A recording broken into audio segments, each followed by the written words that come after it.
Good afternoon. My name is Sheila Lamb, and I'm with the Virginia SBDC Network. For those of you that are not familiar with our organization, the Virginia Small Business Development Center, is a partnership program between the U.S. Small Business Administration, George Mason University, and local host institutions throughout Virginia. With 26 locations across the Commonwealth, we provide training and technical assistance to small businesses in their local communities. Our one-on-one advising services are available at no charge.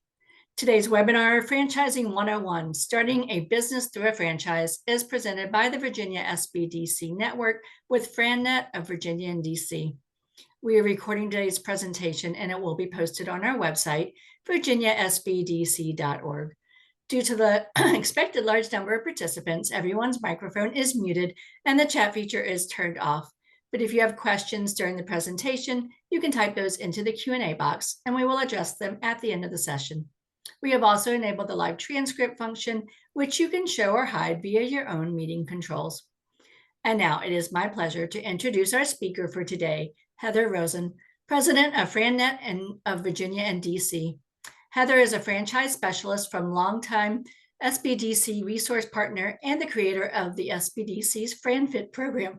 FranNet. Heather began her career as a lawyer, advising businesses on contractual matters and litigation strategy, and then ran marketing and business development teams for large international law firms. In 2009, she left legal services to go into business for herself through a franchise. Now the owner of 2 franchises, Heather conducts franchise education workshops for the Virginia SBDC and several other organizations, provides coaching on how to make the transition from employee to entrepreneur, and offers guidance to people researching full-time, active, semi-passive, or large-scale area development franchise opportunities. Please join me in welcoming Heather Rosen. Well, thank you so much for the warm welcome, Sheila. I'm happy to be back here talking about my one of my favorite topics, which is what to know if you're looking at businesses and thinking about maybe starting through a franchise. And as Sheila said, I've been consulting on this for quite some time, almost 16 years now. My consulting business is a franchise. I have a second franchise, a travel franchise, and I come from a legal background. And the legal background is actually what drew me to franchises, because when you research franchises, there's so much evidence there, if you know how to find it, that, when you make this very important decision, you can really figure out, pretty well how the franchise would perform if you ran it, and specifically how much money you would make and how quickly you would make it. And that is, of course, only if the franchise has a track record. And so, a track record is something we're going to talk about as well, because, going into business with a franchise that doesn't have a track record is more similar to starting up a business without the help of an experienced franchise. So I worked through a company called FranNet. As Sheila mentioned, there is a assessment tool that we use called an entrepreneur profile. I use that in my practice as well as a bunch of other tools and question lists and things like that.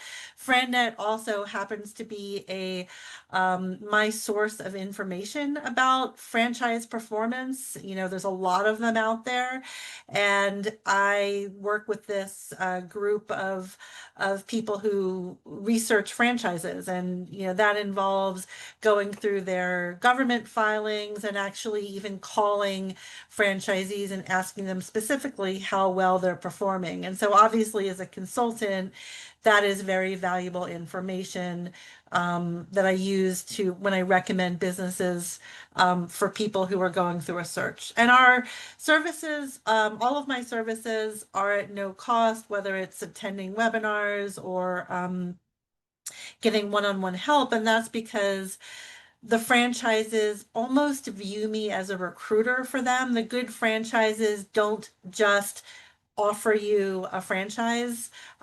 They want to see that you can actually, they get to know you, and they want to see that you seem like you're similar to the people in their franchise who are already doing well. And so it's a recruiting process. And so what ends up happening is I guide people through the search and I say, based on our data, I think you should add this business to your search.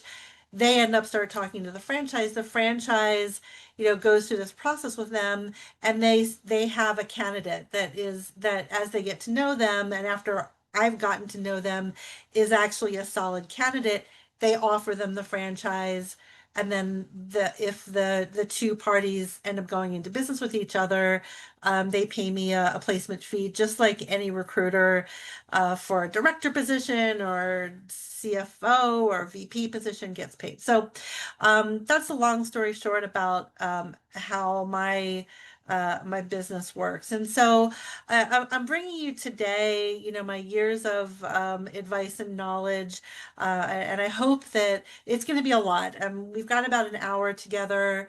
I want to leave some time for Q&A, but I want you to start thinking about looking for a business, possibly partnering with a franchise as an investor would. Is this the right investment? Is this the right investment for now?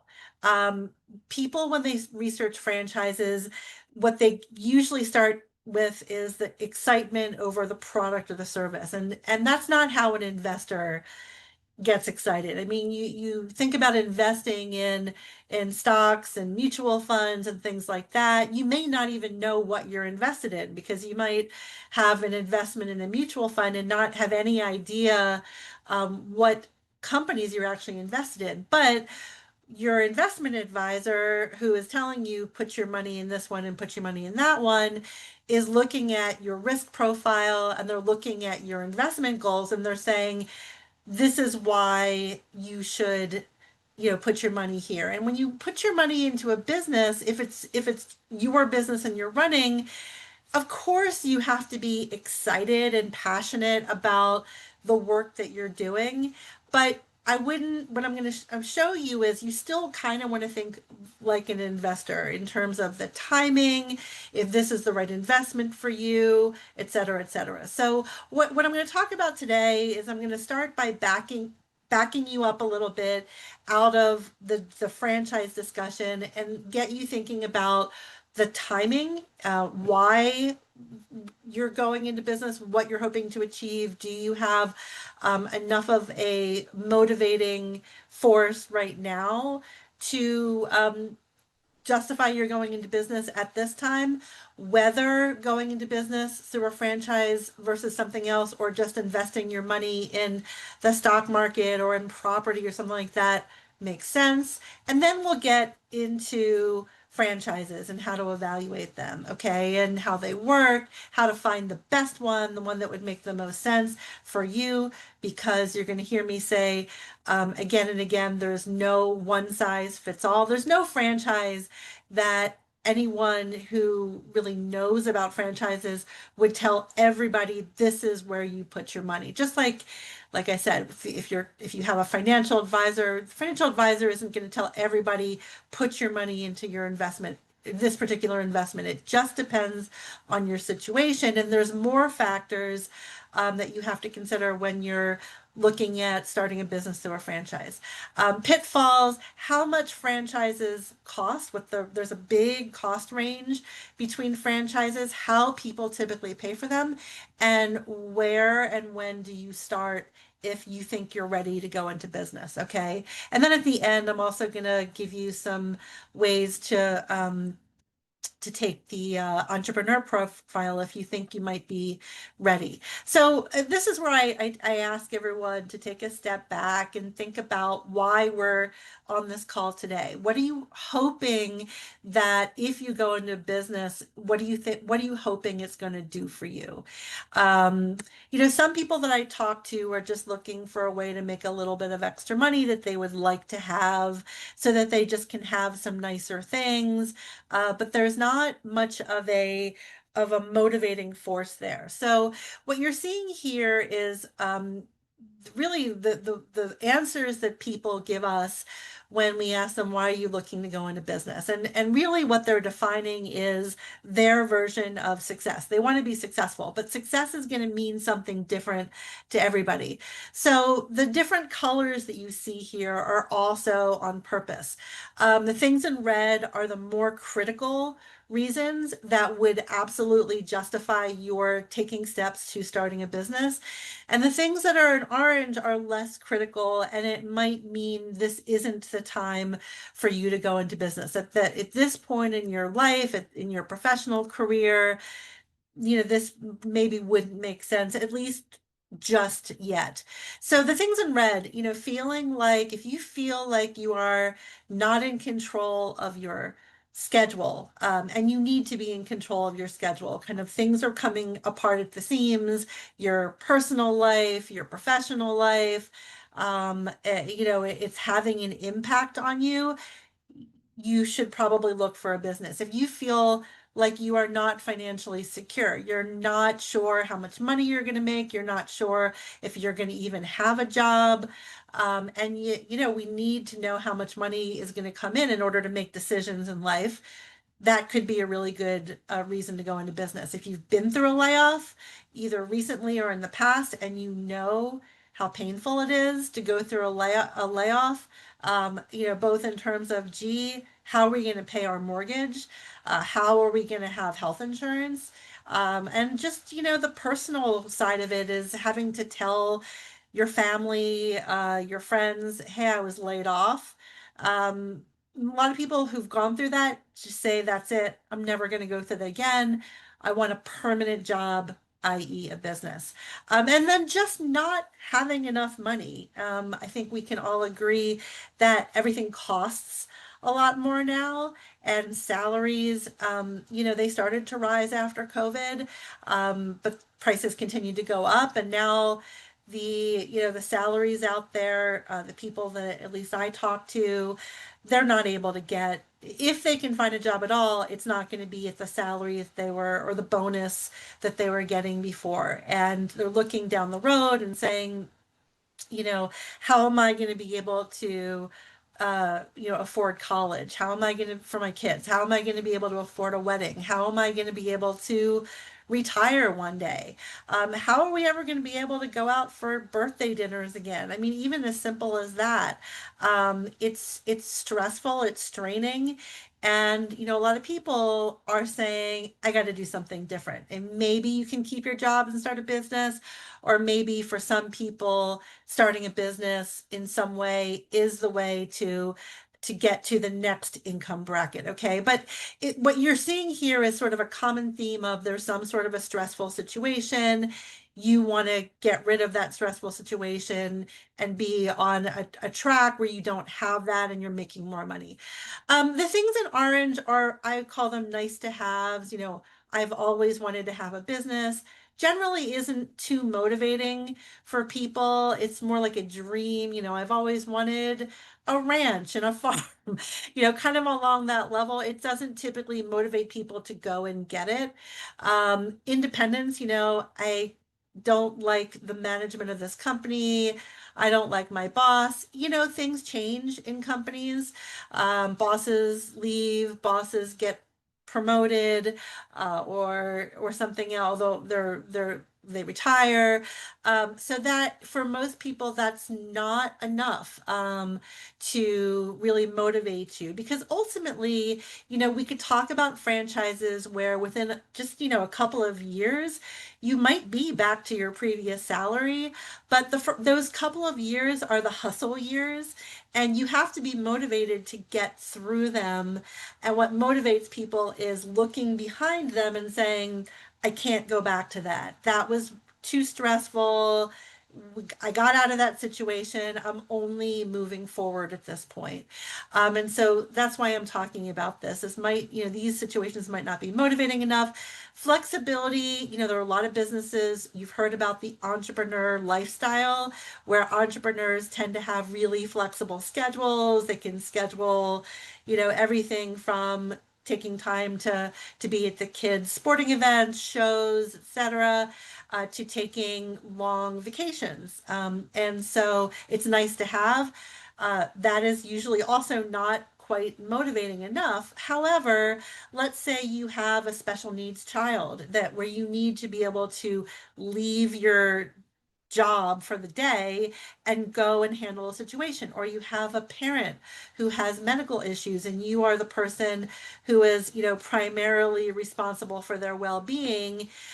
You might need that kind of flexibility. Also, or maybe, it could be if you've had a health issue and your health issue, your doctor has told you if you don't change your life, you're not going to make it too long on this earth. That could be motivating, although, sometimes people kind of put health issues aside. But when you're caring for someone else, I've had, several people I've worked with over the years, and they've said, it's really hard to be somebody's employee and also be in charge of, the care, or, managing the care of my special needs child or my aging parent. I need to be able to control when I'm working and when I can take care of somebody. So this is an important slide, because you should do this at a time where you've got a critical issue that you are trying to fix, and a business really can do that for you. And I also put this slide in because undeniably, I don't care which side of the political spectrum you're on, there is change happening, rapid change. There are a lot of people who are not on this webinar because they're so afraid of the changes and what they might mean that they're not even gonna, take the first step and start learning about the process of starting a business. However, remember that on the other side of change and the fear of change, because most people don't like change, there is opportunity. You can't not deny that some people are profiting from the changes and will continue to profit from the changes, whether it be, politically induced or AI induced. There are opportunities out there, and, the savvy business people are out there grabbing those opportunities. And, wouldn't it be nice if you could grab some of those for yourself too? Whether it's a tax opportunity or it's an opportunity to, have a product or service that people now need or companies now need. There are new opportunities out there, and there will be more opportunities created. And just a word, let me go back, about AI. Pretty much, every experienced franchise right now is harnessing AI in order to find new clients or retain clients for their franchisees. And so, for businesses, independent businesses, it's harder to figure out how to do that. They know that it's out there, but they're not quite sure how to utilize it. But a franchise, because the nature of a franchise, you've got a corporate office of people whose job is literally to figure out what are the best tools that our franchisees can use so that we can all benefit. We can bring in more customers for our franchisees. So starting a business, you basically have three ways to do it. A, start from scratch. B, buy somebody's business. And franchises are businesses that get bought and sold all the time. So I put that in the category existing franchise is a way that some people go into business. I have a couple of clients now who are looking at existing franchises that somebody else started for sale.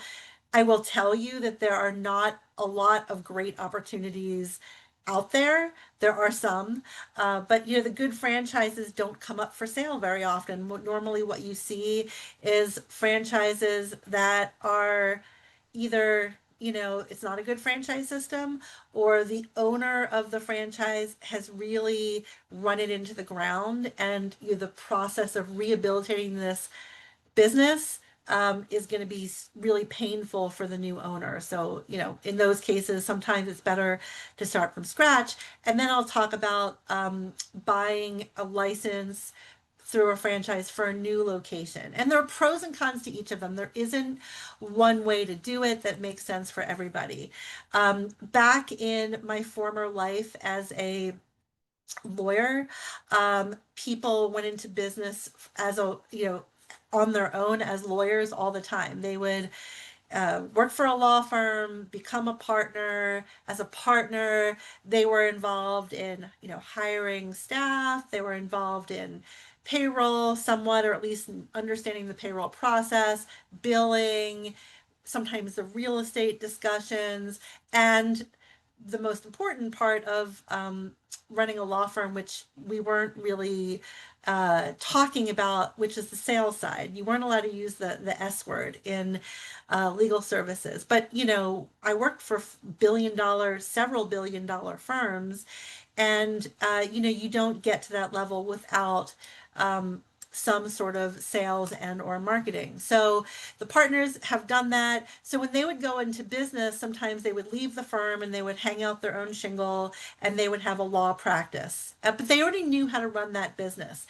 Um, and so this is kind of where we divide who is this right for, is that if you know how to run the business successfully already, because you've either done it before on your own, or you've learned all of the ways that you run this business, all the things that go into having successful business, because you really kind of did it for another company, this probably makes the most sense. It would not make sense for a practicing lawyer to open up a law firm franchise if they've done it successfully already.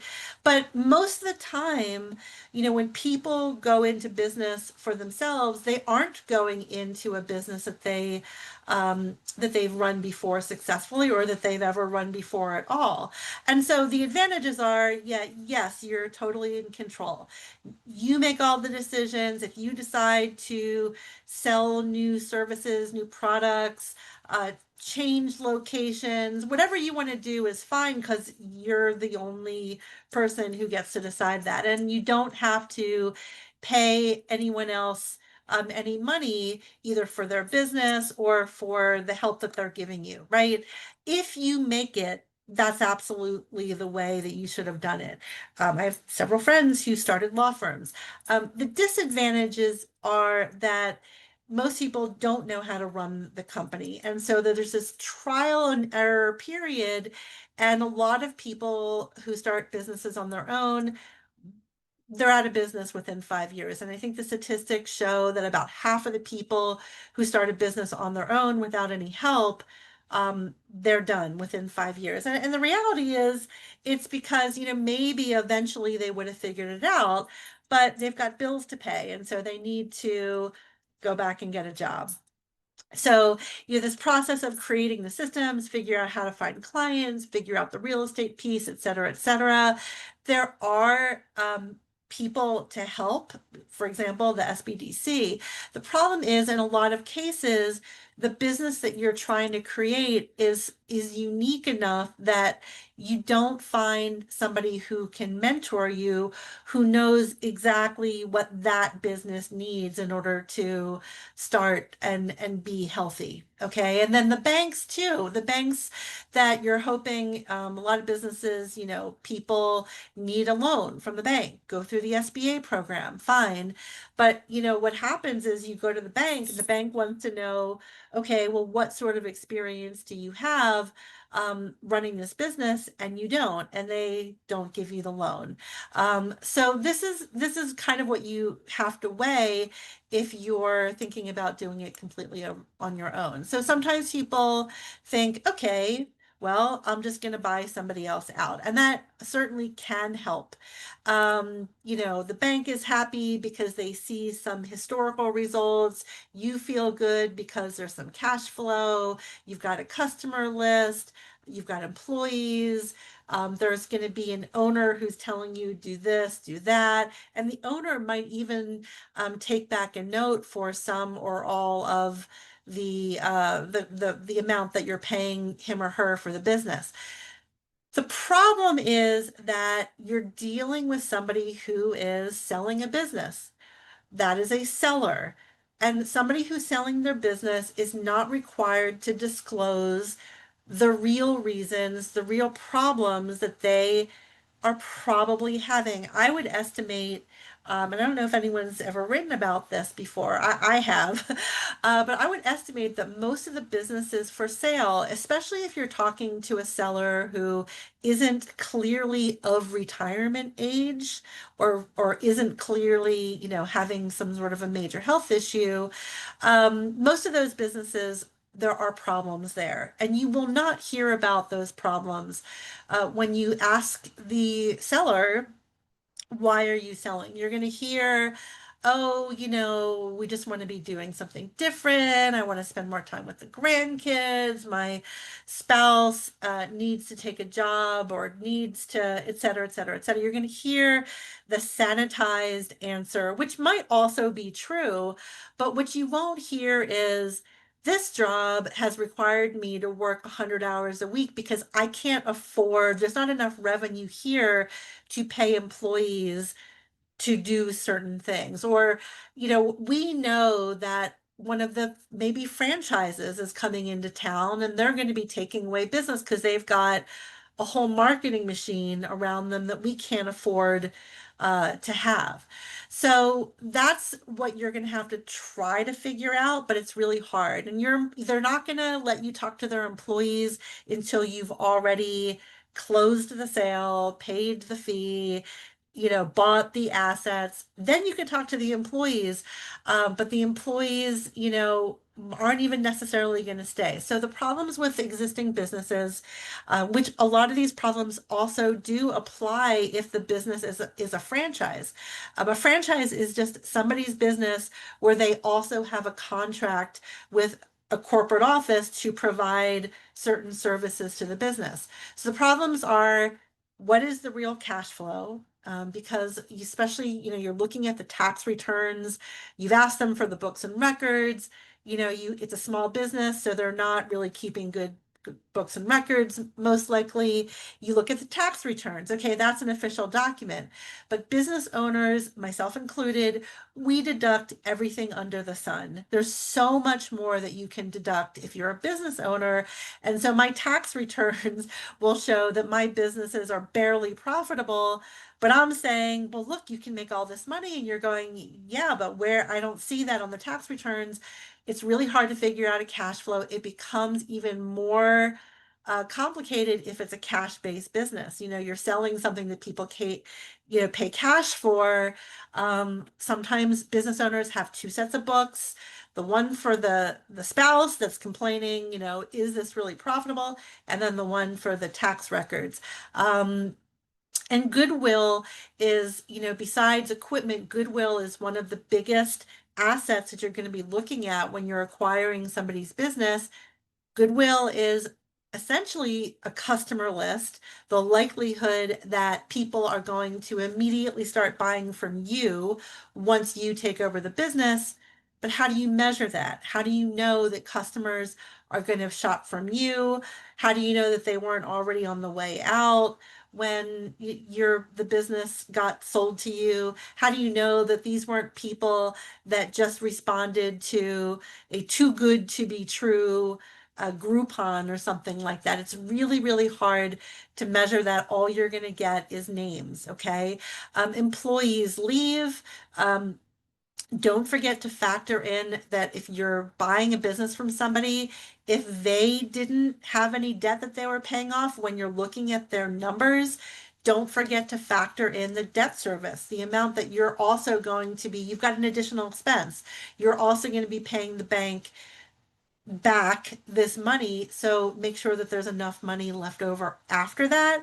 And then, of course, um, people who sell their businesses, you can keep them on for some amount of time. You're going to be paying them for that. But eventually they're going to be out of the picture onto the next era of their life. But also, not all people who own businesses are good at training you. So they might tell you as best they can, here's what they do, but they could also be leaving out big chunks of that you're wondering, why am I not doing? Why is this business not performing as well as this other person was telling me it was? Well, it could be because of that, because they didn't they didn't tell you, oh, by the way, the reason I have this huge account is because I'm really active in my church. Maybe it didn't even occur to them, or maybe, I don't know, they thought they could pass that along to you, but then you taking over that business, you might not have that account anymore, okay? And they might not be able to figure out, oh, as part of your sales and marketing, you need to find another account that's like this. Okay. So, and all of this is true, or most of it's true, I should say, with a franchise. The difference being the information that you can gather during your diligence is a little bit different because you don't just have the seller hoping that you'll say yes and write them a check. You have other franchisees to talk to, and so you have a broader picture of what's really happening in the business. And look, it could be that this particular person within the franchise system is a low performer, but talking to other franchisees, you might be able to figure out, but the people who have skill sets and connections similar to mine are doing really well. This could be a great turnaround opportunity, right? So you have access to more than just what the seller is telling you in order to get you to buy from him or her. And then the other big piece is the training and support, because it's not about the seller and what that person can teach you. It's about the franchise. A good franchise is going to have a whole training department that is going to be responsible for when you take over ownership of that business, bringing you up to speed as quickly as possible because they are motivated to get you up to speed and earning money as quickly as possible. Why? Because their royalty is tied to that. Okay. So it's not just the right thing to do. They're actually financially motivated to help you do as well, if not better than the previous owner. So now I have to tell you the bad news, or at least a warning about franchises. And remember, I'm a two-time over franchisee. Okay. This is really important. You must follow the system to be successful, and you are going to have limited choices. This is really important because some people are not system followers. Some people are more the classic entrepreneur, the market disruptor, the creative person that just, they have an idea, they want to run with it, they don't want to have to ask permission. If you are that person, this is probably not for you. Okay. You have to be, I mean, franchises all have rules. Some have a few rules, some have a lot of rules. There is um, if you are somewhat of a system follower, there might be a franchise for you. But if you look back at your own personal history and you find that you tend to push up against people who tell you you have to do this and challenge them and want to, do things your own way, this is probably not for you. Okay. Um, Everybody loves the history of franchises. Okay, if I do this and I do that, I should be able to make this much money. I love that. But you have to be able to do those things, because if you're running a business that is different from the business that other people are running, you can't possibly expect to have the same results. Okay.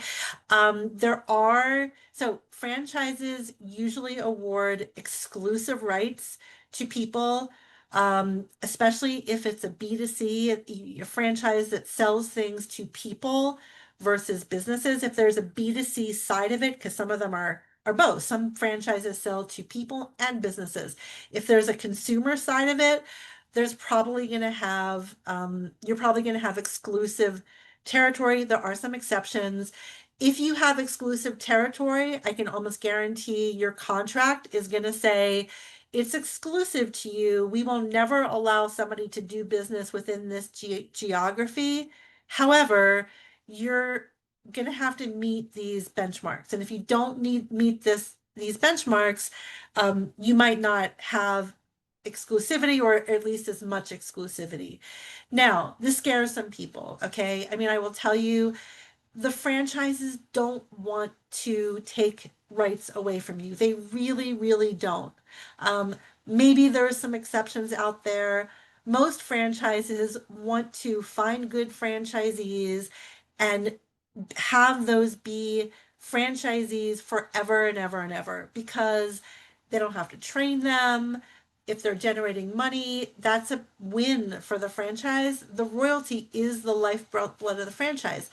But if you are severely missing your benchmarks year after year, and they'll try to help you get to those benchmarks too. You'll get calls.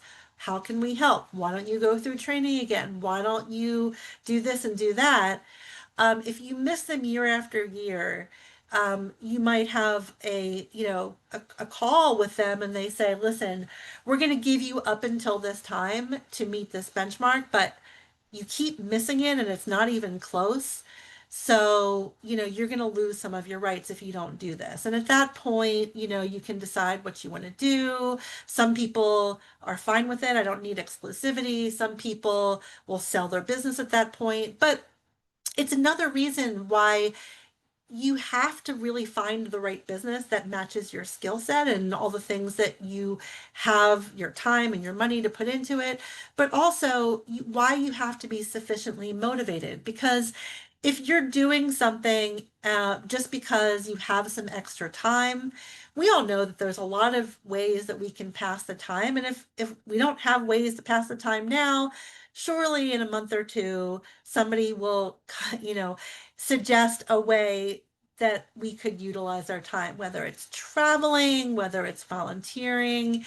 Having nothing to do, boredom is not a reason to go into business through a franchise. So make sure to go back to that slide and start this once you feel like you do have sufficient motivation. You do pay a one-time franchise fee. Franchise fee covers all the training, the licensure. Basically, think of it as a certificate that you're getting to learn the skill of how to start this business quickly so that I'm profitable quickly. Some of you may have gone back for advanced degrees, IT certificates, similar to a franchise fee or similar to what some businesses pay consultants so that they can also make fewer mistakes and make money quicker. Okay, that's the one-time franchise fee. Royalties are ongoing. You're going to pay royalties usually out of your gross sales. The franchise does not monitor your costs, or at least all of your costs.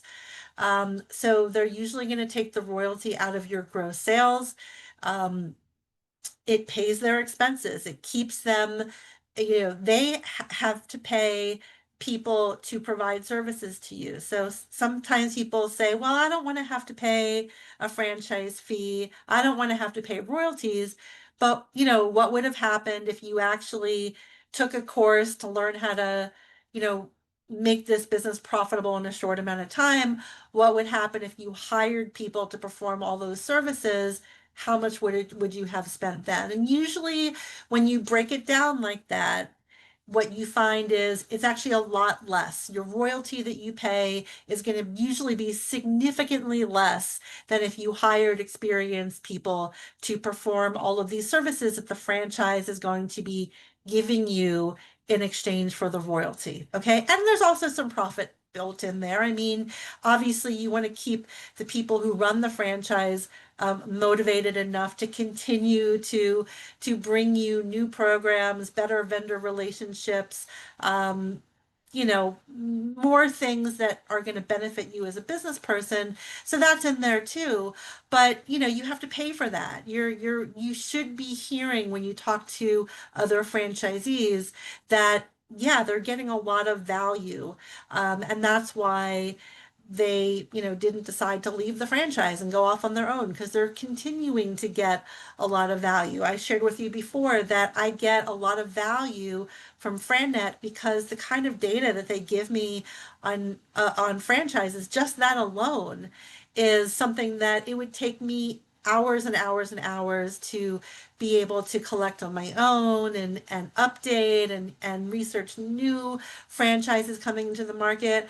I'd rather let them handle it. And of course, they provide other services to me as well. And even though I don't like paying them a royalty, and I don't like paying my travel business a royalty either, I can't replicate what they do, at least for anywhere near what I pay in royalties. Okay, so that's just what you have to know. We talked about protected territories. Personally, I like businesses that have protected territories, but one of my businesses doesn't have protected territories. And there's, just like most things in life, there's the good and there's the bad. And, for people who are going into business and they're not going to feel successful until they've grown a national business, a national practice, franchises that award exclusive rights are that's probably not going to be for you because you're going to feel too confined. You're going to be told, no, you can't do business in California because somebody else owns the rights there. Okay. It is a contract. The contract does lay out your rights. And again, it could say that nobody else can do business in Virginia, for example. But when you decide to close up shop, you do you have to get out of the contract. It's an additional step that you have to take. I mean, hopefully, closing up shop looks like selling your business for a lot more than you paid when you started it. And then when you sell your business, your contract automatically comes to an end and a new contract is signed with your new franchisee, but it's there. Okay. And again, some people just don't like being confined, and that's okay. We need the classic entrepreneurs out there too, right? We need someone to start the franchises and prove the business model so that people like me can come in and use their years of knowledge in order to be profitable quickly. And maybe people like you too. And then the last thing I want to say is, because I get a question about this a lot, is, why wouldn't I just go with a franchise that's really well known? And just don't forget that well known is well known for the good reasons and well known for the bad reasons. And so when a franchisor has problems or a franchisee in the middle of the country has problems, that could impact your sales. So it's not always a good thing. I think the sweet spot in franchising is to find a franchise that has historical results in a territory just like the ones you're looking at, and there's still good territory left near you. And you buy that up, and the franchise is the right thing for you because you've been through the research, you find the people who are just like you are doing fabulously well, but it's a little bit under the radar. It's not quite as famous as something that's going to make national news every single time they sell a bad tomato, right? And you all know what I'm talking about here. So the things that attract people to franchises are it's proven, there are people working for all the franchisees, marketing people, national account reps when the franchise gets big enough, and operations support. Operations includes IT, includes people who make sure your website doesn't go down, your email doesn't go down, you're not hacked, there isn't a somebody coming in and stealing your customers' data, and that makes the news and makes your customers mad at you. Okay, the advantages are you should be hearing when you research these businesses, if it's a good one, I made money very quickly. When I used to go around the room and I did this session live, back before COVID all the time, and I would ask people, do you know someone who started a business on their own? Yes. Okay. People who are successful? Yes. Do you know, because it's usually a parent, right? How long did it take before that person was really successful, where the business was covering their costs? Okay. The minimum number of years I heard was 10. Most of the good franchises make money way before that. So the quicker startup is the advantage if you find the right, good franchise that matches the time, your skill set, et cetera, that you come into it with.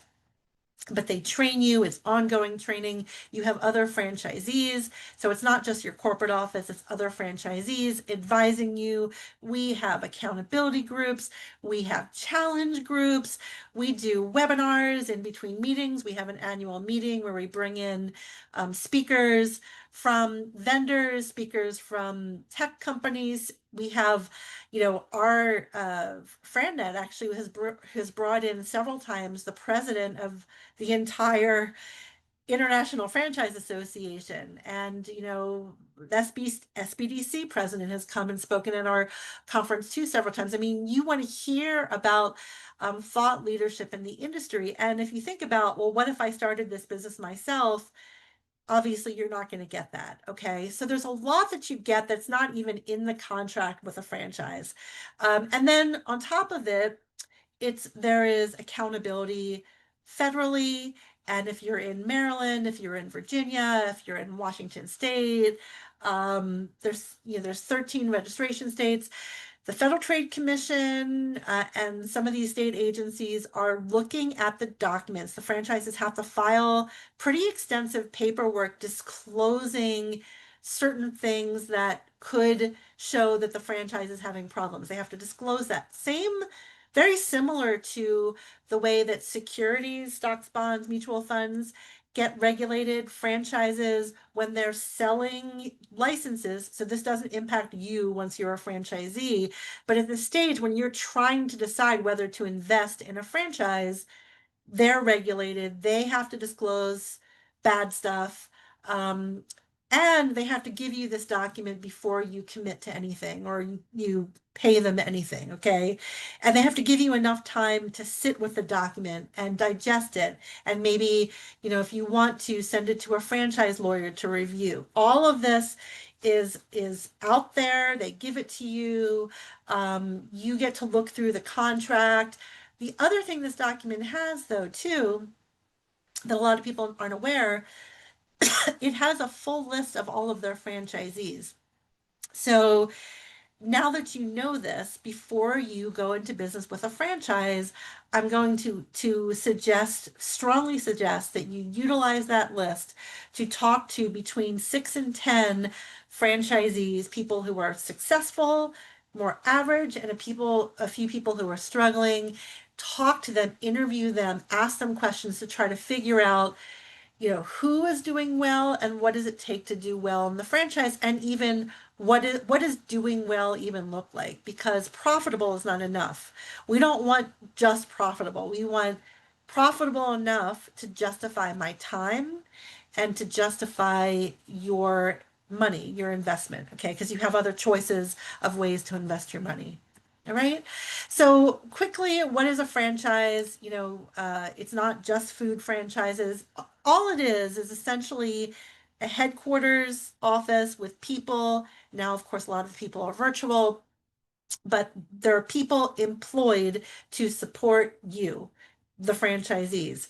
You have the franchisees under them, and you are the ones that the customers do business with. The customers don't usually do business with the headquarters. I say usually because there are some franchises that still have some of their original corporate locations, right? And some of them also do add corporate locations. And I think there's pros and cons to that too.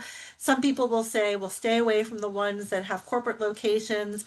The thing is, if they still have corporate locations, I think they're more in touch with the kinds of things that you're dealing with, and they're able to test certain programs first before they say, okay, franchisees, you should invest in this. But essentially, it's the headquarters of people who are working for you, and you're working for your customers. And the incentive that, because it's not just the franchise selling licenses, that the franchise fee that you pay when you buy a license from them isn't even usually a profit center for them. They do make some money, they do show that in their filings, but it's usually gone pretty quickly because they have to hire trainers and they have to pay, referral sources like me for candidates, right? So it's not an incentive for them to be a franchise. The incentive, again, is the lifeblood is the royalties. So they're in business to generate royalties.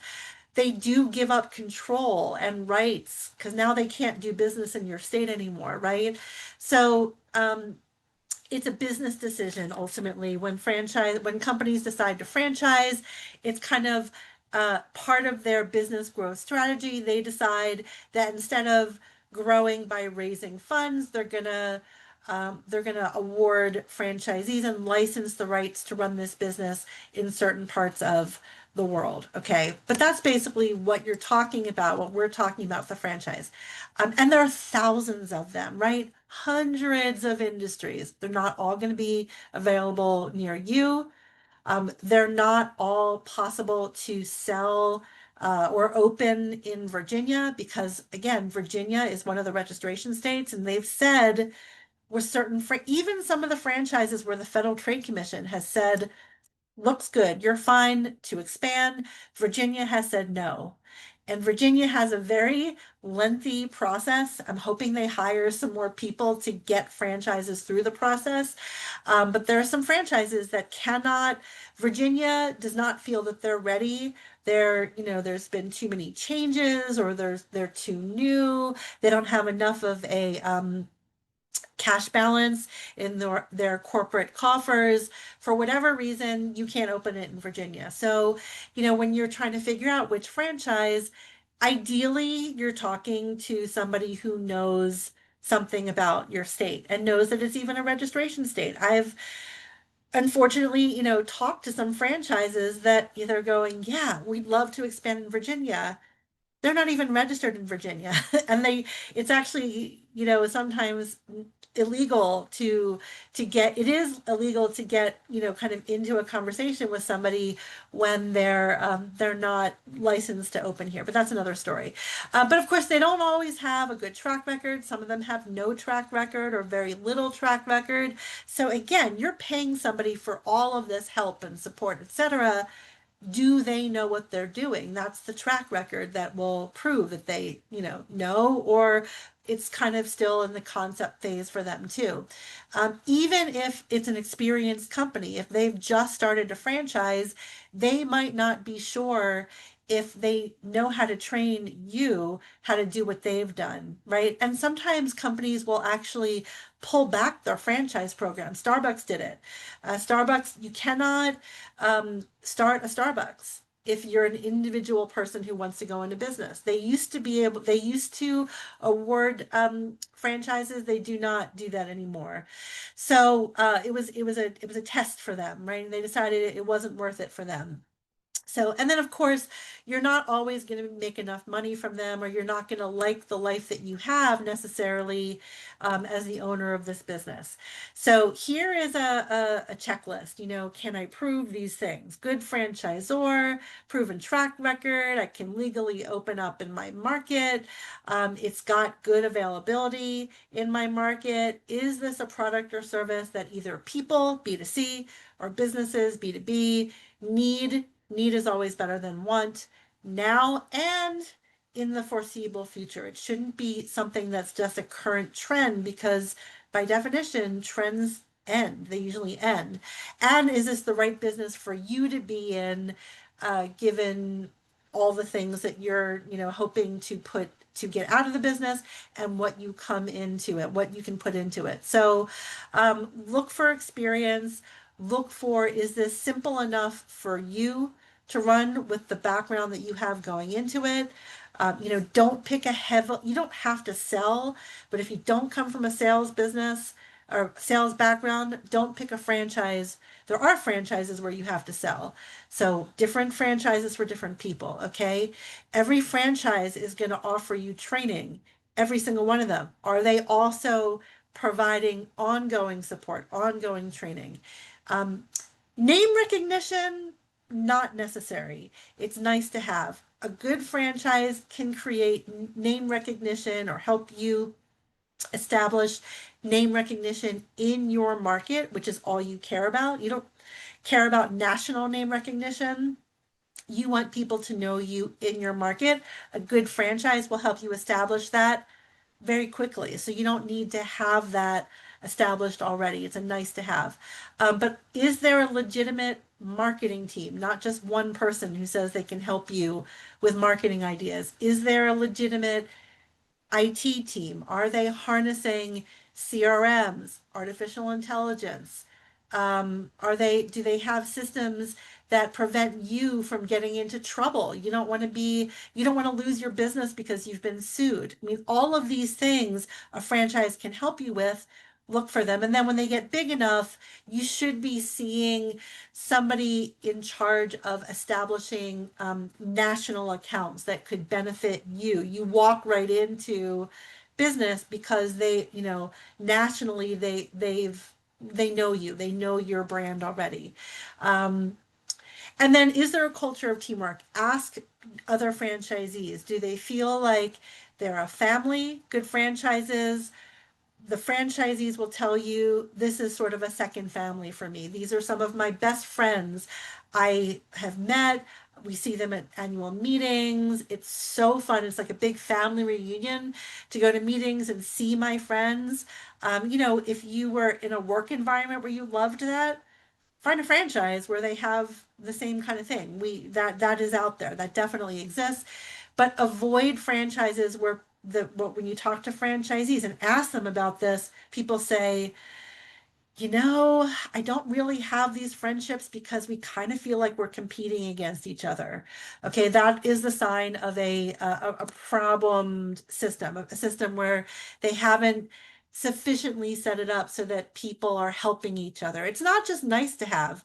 If your franchise is set up so that people don't feel like they're competing with each other, you're going to find that you're learning more. You're going to get more best practices from your colleagues than if they're competing with each other. Because if I'm not going to tell you my secrets if I think you're going to use that to take business away from me, right? So other things to look for it. And by the way, if you would like a copy of this recording, Sheila said it's going to be available. Feel free to take a screenshot. Here are some examples of things that meet these criteria, other things to look for. Who is your target customer? It doesn't have to be a baby boomer or millennial, but these are the two biggest population groups. And so if this is your target customer, that's a good thing. Is it an essential product or service? Essential. What did we talk about during COVID? I used to talk about this before COVID. I just used to call it recession resistant. It's the same thing. These are things that people, or in some cases businesses, buy no matter what is going on in the economy, things that people or businesses need. And here are some people examples and some business needs examples. Okay. Cost cutting businesses actually do better when businesses run into problems because businesses are always looking for this. But if it's a choice between going out of business or bringing in a company to look at reducing costs, they're going to do that. And there are franchises out there that do this, and they don't even typically charge companies for it. It's more like a savings split that they enter into through a contract. Businesses that have an education slash daycare component. I mean, education, I will say you're talking about tutoring businesses. Although I think that industry is going through a little bit of still going through some changes because of COVID, because of the way that universities are looking at candidates now, that's sort of evolving. But businesses that provide products or services to little kids, parents need daycare and they would love their child to be getting something out of that experience, education, or getting better at sports or something like that. Those businesses will do well in almost any economic circumstance. Property repair businesses, whether it's a home or a commercial property maintenance. So we're talking about janitorial businesses too. If you've got a building or you've got a house, those properties need to be maintained and repaired. And then staffing companies, I think, are interesting too. I think these companies are also going through some changes, but Staffing companies are still always needed. Companies that do not want to commit to hiring will use staffing companies to fill vital roles. So and you've got some choices, okay? People, again, usually when they're thinking about franchises, they're looking at restaurants. But restaurants are multi-unit models, which means that in order to make enough money to make you feel financially supported and successful, you almost always need more than one. And that's why a lot of times you see people, well, they're opening up their third restaurant, their fourth restaurant. Okay, the kind of capital that you have to raise in order to do that, it's a lot, right? And so, and those businesses do make sense for some people, but not everybody. There are franchises out there where you will never need to come up with more capital than you need to open up one or maybe two locations. And when you expand, you just expand to moving into bigger office space, right? So you have a choice. And if you don't have experience managing a lot of people that you can't physically see every day, you may want to look at those business models where you only need one or two locations. Um, Everybody wants well established because it has more of a track record. There's also some advantages to newer businesses. Again, you got to know that a well established business is going to have more rules. Newer businesses is going to have more territory, and sometimes those territories are bigger. The awarded territories are bigger than what the original, franchise that opened 40 years ago is awarding. Also, some people need more flexibility, and there could be a business that it has rules, it has established systems, but it gives you enough creativity so that you personally feel like you can express yourself and your ideas a little bit more. Sometimes that's a reason to pivot to a different franchise than the one that maybe you have heard of already. I mean, I say this and I talk to people about very well established franchises, but also I know what else is out there. So you just want to know you and what you need, and then factor all of this in before you decide on a franchise.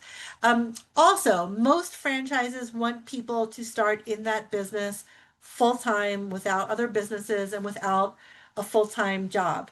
There are some businesses that will allow people to start semi-absentee, almost always with a manager in place. And so you have to understand what that does to your financial model, because you're gonna have to pay that manager.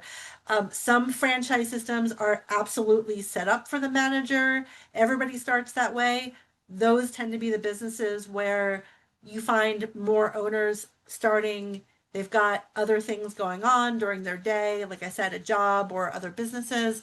But other businesses will say you can start semi-passively, but they may only have one or two people who did it that way. And then it's harder to kind of prove to yourself that it will work for you if you start that way. So you have to just be careful about this term semi-absentee that gets batted around a lot in our industry. Regional development, sometimes there's very few of these left, but there are still a few franchises that will award an entire region, like the DC metro area, the Richmond metro area, or sometimes a state, okay? They're for people with different kinds of needs. They usually have to have a broader skill set, more, sales and operations, whereas a lot of times you only need one or the other. But I've placed people in some of these, and sometimes that is the thing. But you got to understand yourself and what you're trying to achieve with this business first before choosing something like this. But now you probably didn't even know that that was out there. There are work from home businesses out there, and then there's a big variance in what they cost. And these semi-passive businesses, just as an example, here are some of the industries where I've seen some of those. I don't see a lot in food because food franchises tend to be the most time intensive. There's a lot that can go wrong. They seem the most simple. People just say, oh, all you do is you open up, you hire some people to work the cash register.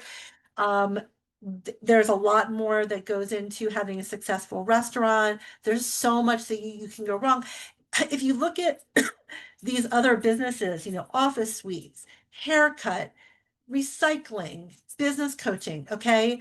These businesses, you don't have there's really nothing your employees can do that is going to hurt your customers. Food franchises, you can literally kill your customers by serving them something that kills them, okay? Also, you can get shut down by a health inspector. So these businesses tend to be very full-time owner-operator businesses, at least until you have enough of them open so that you can afford to hire a general manager, but expect to go into most of these businesses full-time without other daytime commitments, with some exceptions.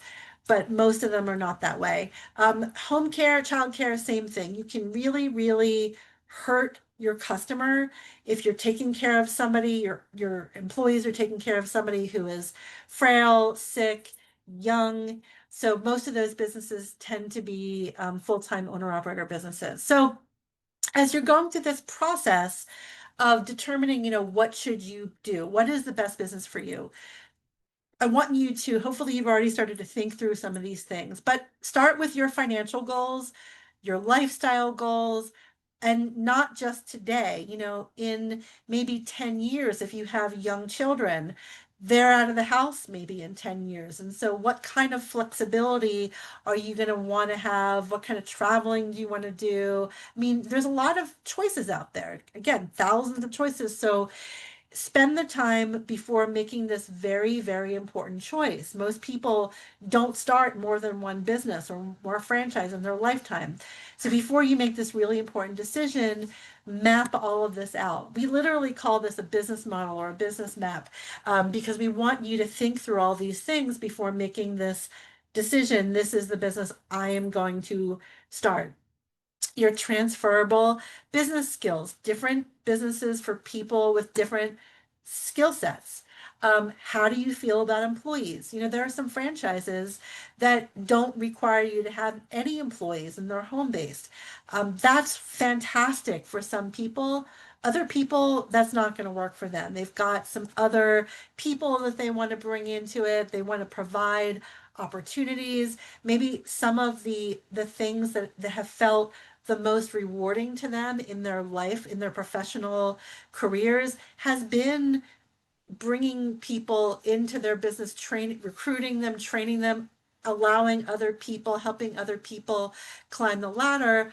Absolutely, those people should have employees. Everybody is different here, okay? Start with how much do I need to make? How quickly do I need to make it as a minimum? And also start with a maximum budget.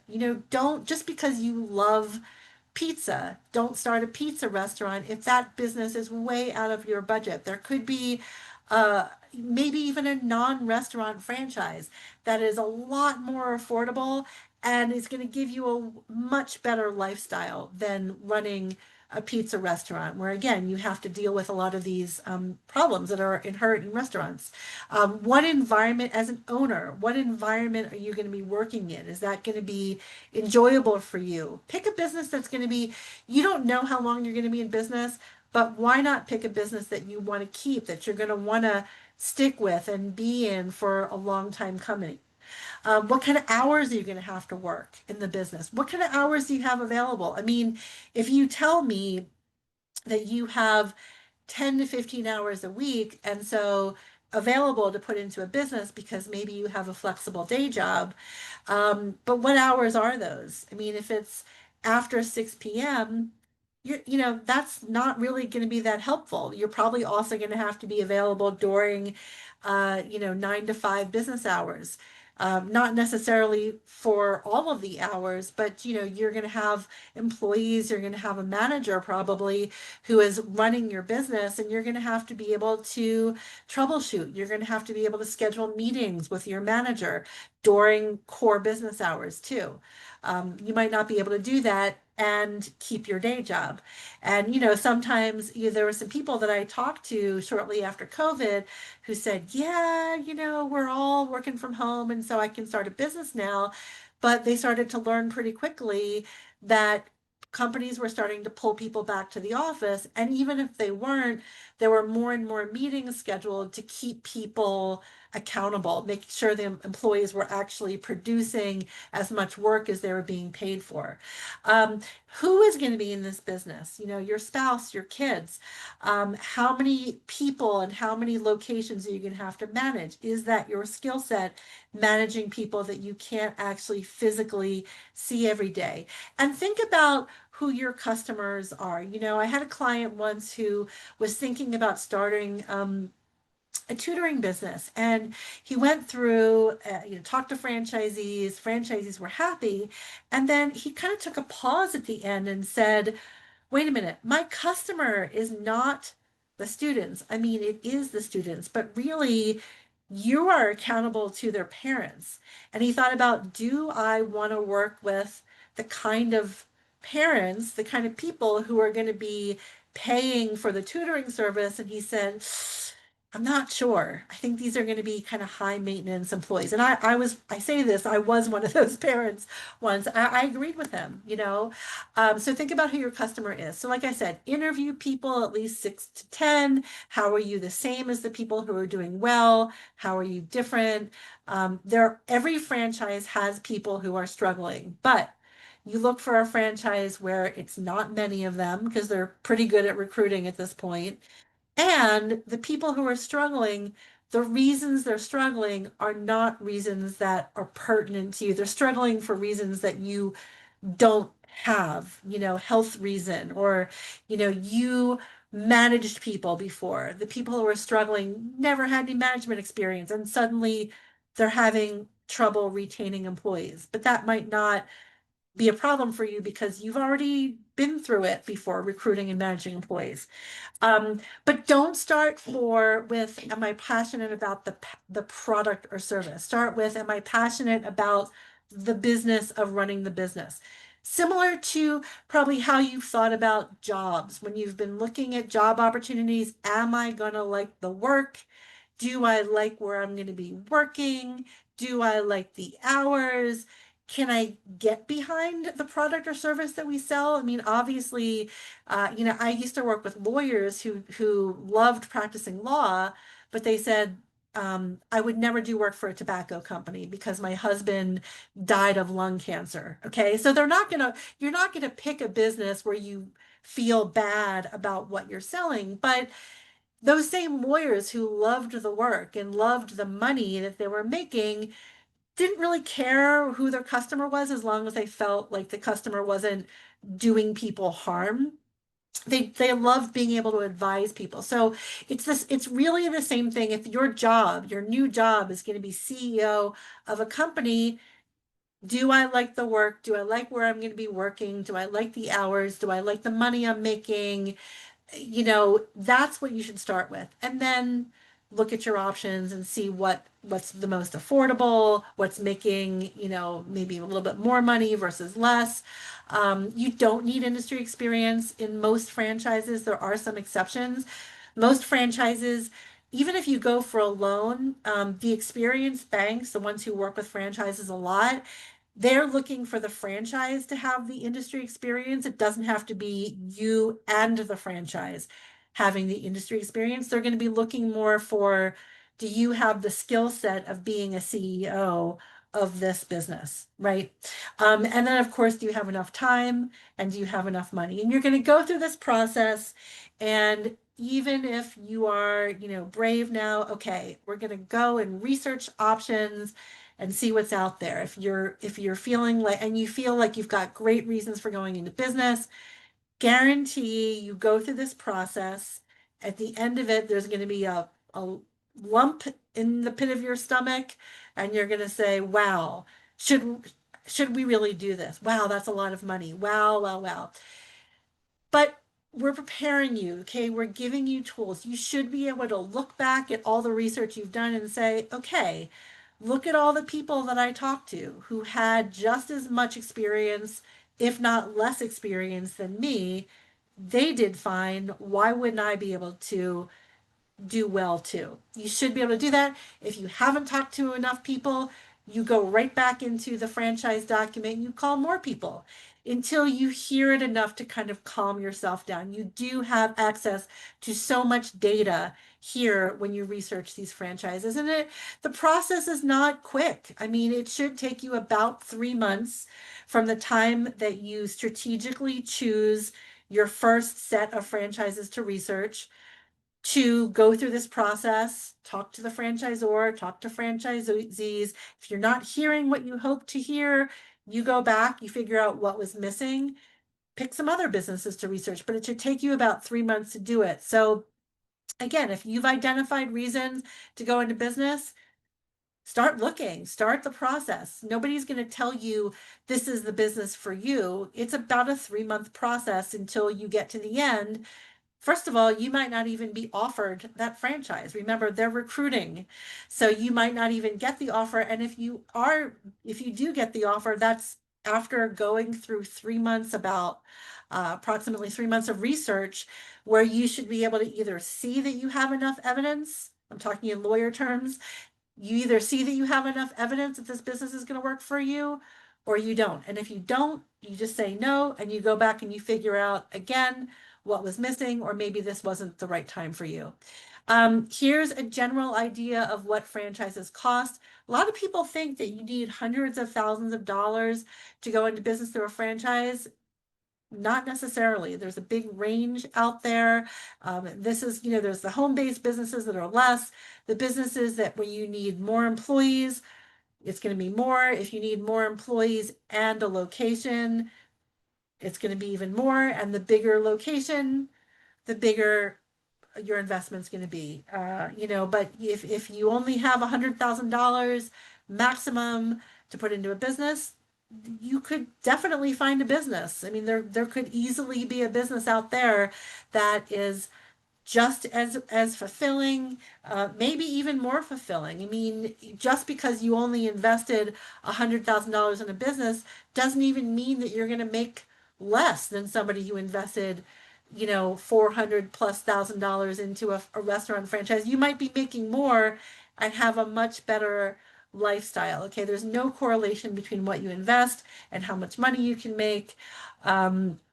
And then, my last big topic is sources of capital. You might not know that your investment in a business, sometimes you don't even need an SBA loan. Sometimes if you don't need hundreds of thousands of dollars, some people just do it through a home equity line of credit. The cost of real estate has gone up a lot. A lot of people have more equity in their homes than they've ever had before. And that's less expensive money to borrow than if you go through the SBA program. So consider that. Also think about, do you have retirement funds that can be rolled over?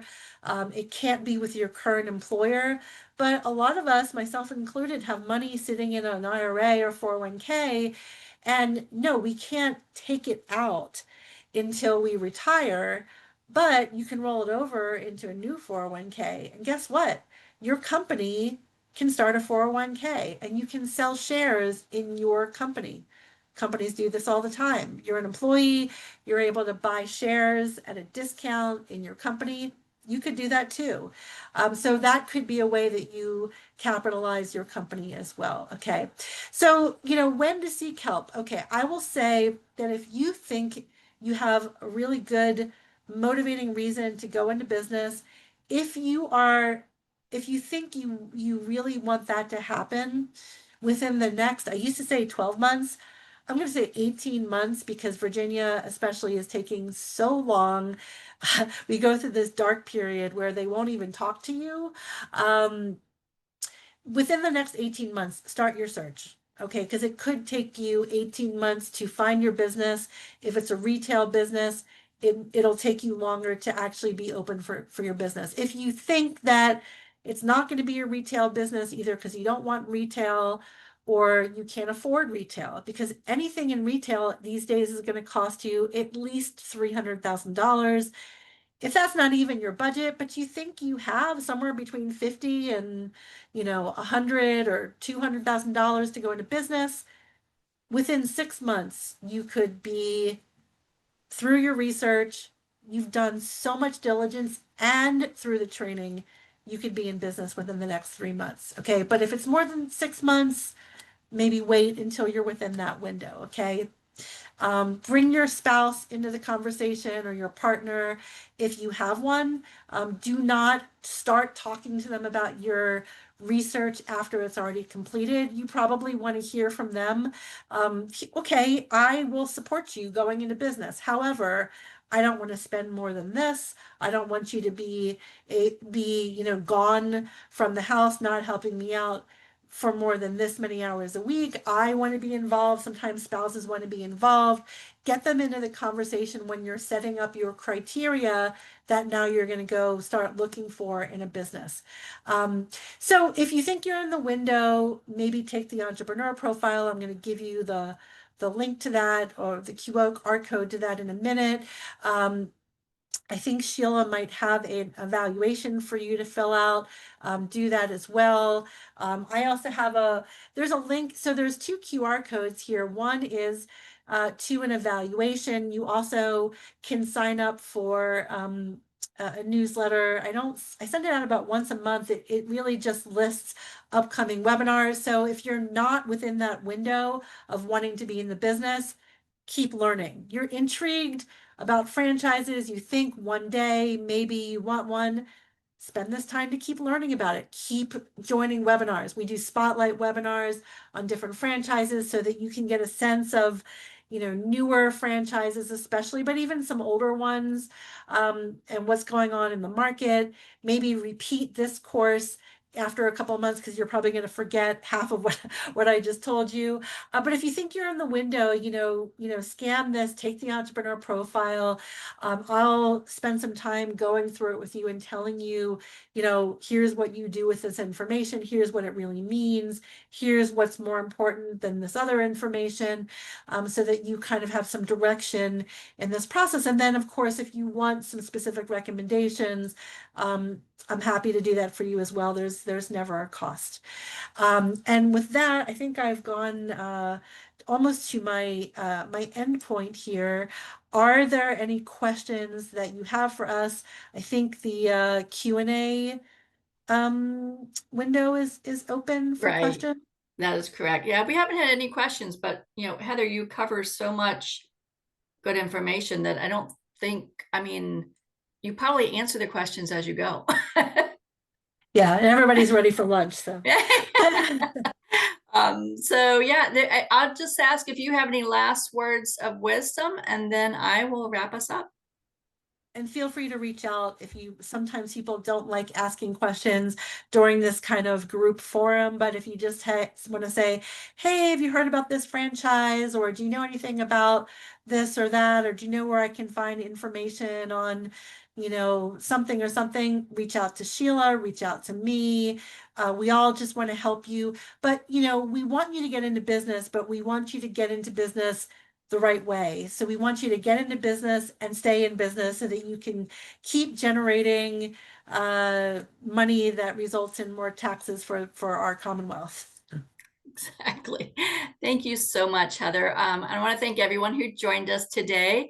Heather mentioned we also do a webinar evaluation for the SBDC. That's going to pop up when you log off. It's a quick 7-question poll. So in addition to Heather's webinar questionnaire, if you could just fill out ours quickly, that helps us know what type of webinars to provide for you in the future. So thanks again for attending. You will receive an email with a link to this recording so you can go back and learn all of this great information again.